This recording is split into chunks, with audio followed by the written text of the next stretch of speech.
Hello, class. The first thing I want you to realize is that you have a new tab called Logarithms, and our next unit is going to be the study of logarithms. But before we actually get into logarithms themselves, which deal with exponents and exponential data, we're going to start with your perfect powers. And what I need you to do on this page is simply fill this out. You can use a calculator to fill it out. But this is the only paper you're going to be allowed to have during this class, during logarithms. You will not be allowed to have a calculator at all for this section. So please pause the video, take a second, and complete this.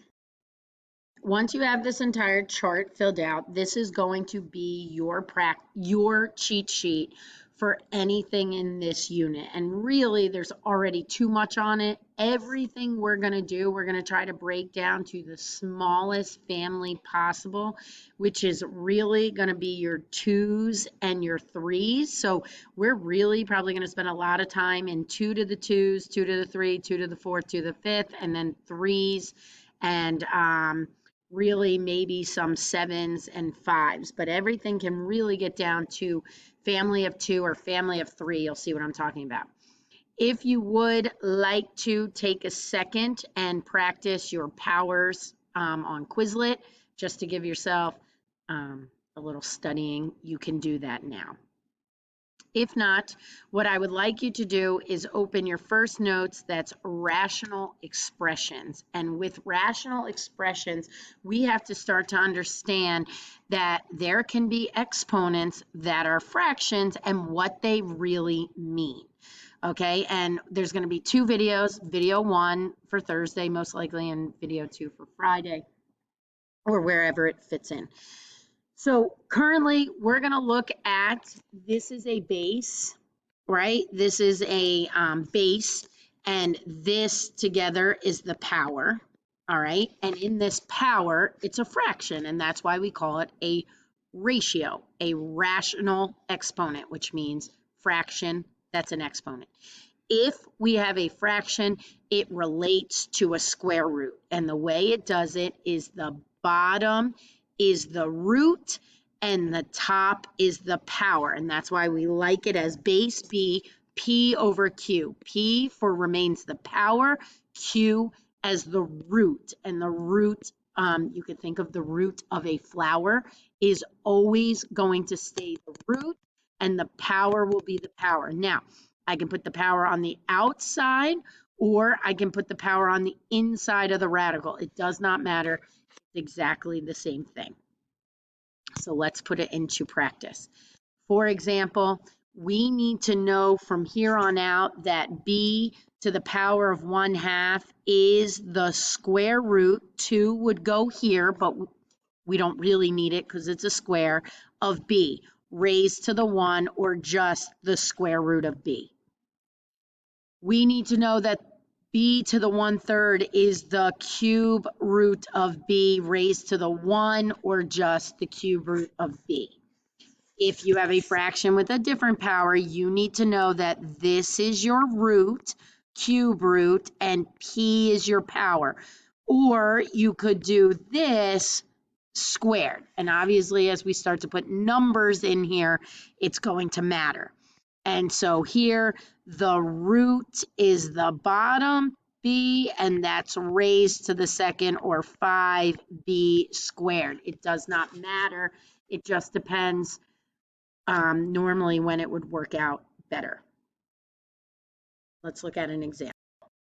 First of all, the only thing I'm asking you to do in the direction is to rewrite the expression going back to a exponent. So here is my base 2. The root goes on the bottom, the power goes on the top. That's all it wants you to do. So rewrite root is 7, the root is the bottom, and the power always stays on the top. Okay, now here is where we get into the math, and guys and girls, I'm really going to show you 3 different ways to solve this problem.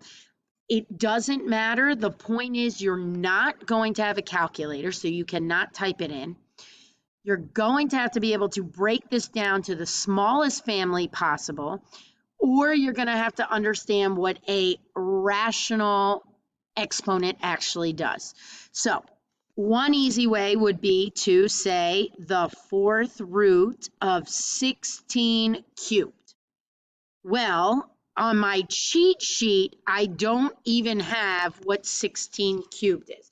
So I'm going to show that this is not the easiest way. It would be the fourth root of 4096. And if you remember, that's when we would have to break this down. So maybe something like 10, this, I mean, this, you know, you would never do this way, but 256 divided by 4 is 4 and 64. 4 and 16. The nice part about that, remember, we're finding 4 of a kind, and then 4 and 4 and 2, 2, 2, 2, and you have 4 of them. So 4 times 2 is 8. So that gave me 8. Not the easiest way to do this. Method number 2, to do the fourth root of 16, whatever that is, cube it. So now, if you don't know what the fourth root of 16 is, though, we could do 4, 4, 2, 2, 2, 2, pair of 2s, 2 cubed is 8. Definitely an easier way.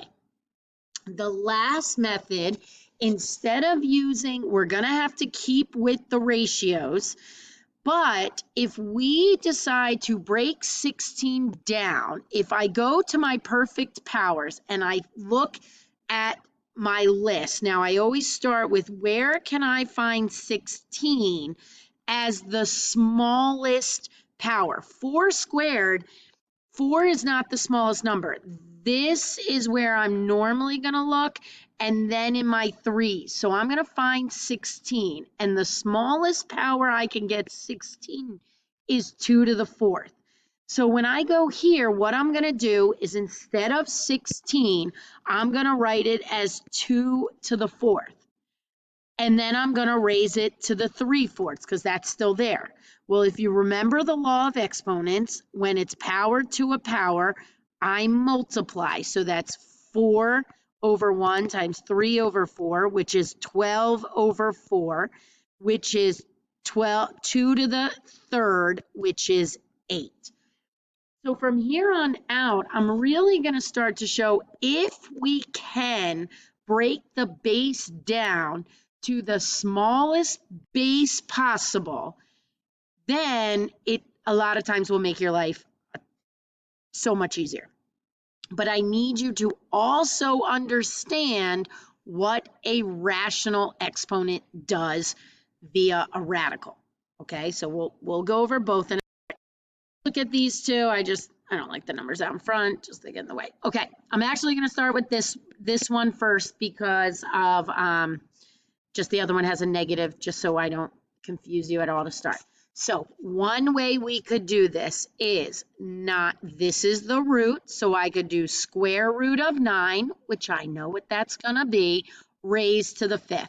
So I could do 3 to the 5th. Now you will not have a calculator, but if I come back here, I can find 3 to the 5th, and it's 243. So 243. The other way that I can do this is take 9 and break it to the smallest power I know. So you want to look this way. So 2's no, 3 squared, 9. So instead of a 9, I write it as 3 squared raised to the 5/2. When I multiply that, that's 10 halves, or the 2's would cancel. It's 3 to the 5th, and it's 243. Both ways are fine. What I need you to understand here is if it's an exponent, we can, of course, have negatives.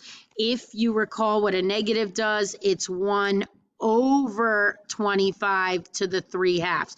Once you move that, then it becomes positive. It's just in the denominator. Now, again, 3/2 is simply the square root, because that's a 2, of 3, so that's 1 over 5 to the third. That's 1 over 5 to the third is 125. You're going to go back to your chart.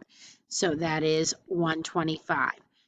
Now, I could have also, if I'm doing it the other way, 1 over 25 is 5 squared to the 3 halves. They're going to cancel. It's 1 over 5 thirds, 1 over 125. So I know I'm literally teaching you two separate ways. There is going to be times that you have to do it this way. There's not going to be another way, but I do also want you to just understand what it means to be a rational exponent. All right, pause the video, please, and do these two on your own. To pause, but here I'm going to do 16. I'm going to find it this way again, the smallest base possible. So 2 to the 4th raised to the 1/4. That's going to be 2 to the 4 over 4, which is 1 is 2, or the 4th root of 16, which is 2. And then 8 to the 1/3 is, but it's negative, which means it's 1 over 8 to the 1/3, which is 1 over the cube root of 8, which is, if you don't remember how to do that, it's 2 and 2, and we find 3 of a kind, it's 2. Or it's 1 over 2 to the 3rd, that's 8 over 1/3, 1 over 2, done. In the next problem, we're moving on. All I want you to do is write this in exponential form. It seems crazy, but all I really want you to realize is this is a cube. So I'm going to do a to the 5th, b to the 3rd, c squared, all raised to the 1/3, because that's a root. So then that's a to the 5/3, b to the 3/3, c to the 2/3, and then all we can do is clean up b. And that's all they wanted. If it just says write in exponential form, I'm not asking you to solve any. And then we have an algebra problem, which we're going to do it now. That's fine. We'll definitely practice this more. You might not see too many of these, but we should be able to do this.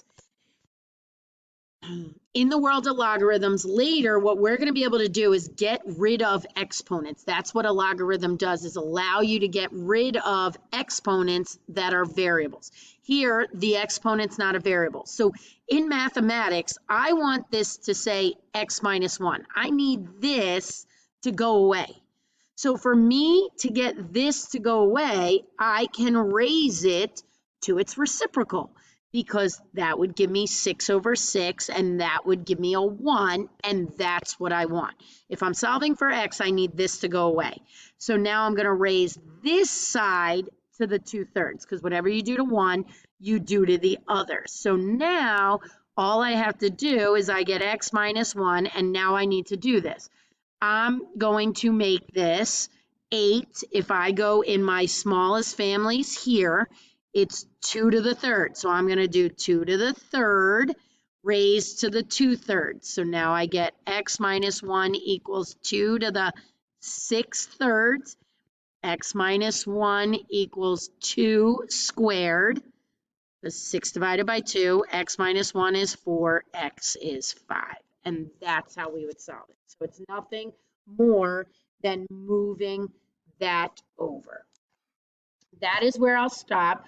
What I want you to work on is this. Please note, it's homework, and you're going to have Delta Math, but this says write each expression in radical form. That's all you're doing is transferring it. All you're doing is putting it back in exponential, and then these you're solving, okay? And I'll have possibly a little more work after. All right, thank you.